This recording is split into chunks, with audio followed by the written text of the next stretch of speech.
लगभग 10 साल पहले की बात है, जब भारत में शहरों में हमें कहीं जाना होता था तो सड़क पर खड़े होकर ऑटो रिक्शा या फिर काली पीली टैक्सी का इंतजार करना पड़ता था। शहर से बाहर जाना हो तो किसी लोकल टैक्सी सर्विस की मदद लेनी पड़ती थी। लेकिन एक दशक में सब कुछ बदल गया। आज बेंगलुरु हो या कानपुर, दिल्ली हो या पटना, जयपुर हो या जालंधर, हर शहर में आपको ऐप बेस्ड टैक्सी सर्विसेज की सुविधा मिलती है।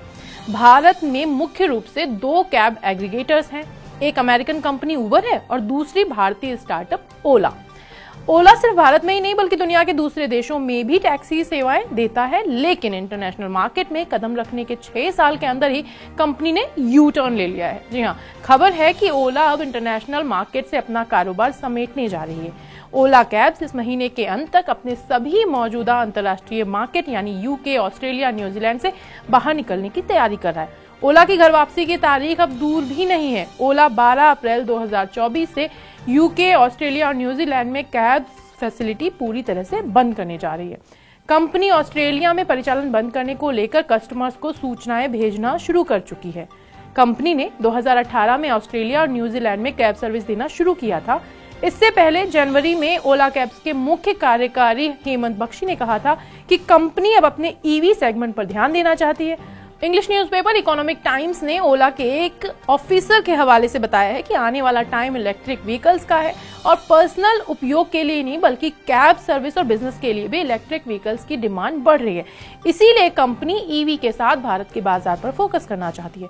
कंपनी ने अपनी प्रायोरिटीज की समीक्षा भी की है और विदेशी राइड हेलिंग बिजनेस यानी कि विदेश में कैब सर्विस के मौजूदा कारोबार को बंद करने का फैसला किया है। कंपनी बहुत ही जल्द 3 व्हीलर और 4 व्हीलर वाहनों को भी पूरी तरह से इलेक्ट्रीफाई करेगी, यानी ओला कैब्स में 100% ईवी गाड़ियों को शामिल किया जाएगा।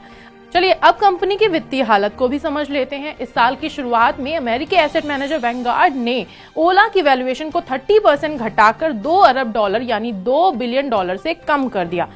ओला की पेरेंट कंपनी है ANI टेक्नोलॉजी, जिसकी वैल्यू 2021 में उनके सबसे लेटेस्ट फंड रेजिंग के बाद $7.3 बिलियन दर्ज की गई थी और उसके बाद से अभी तक कंपनी ने लाभ की रिपोर्ट नहीं की है।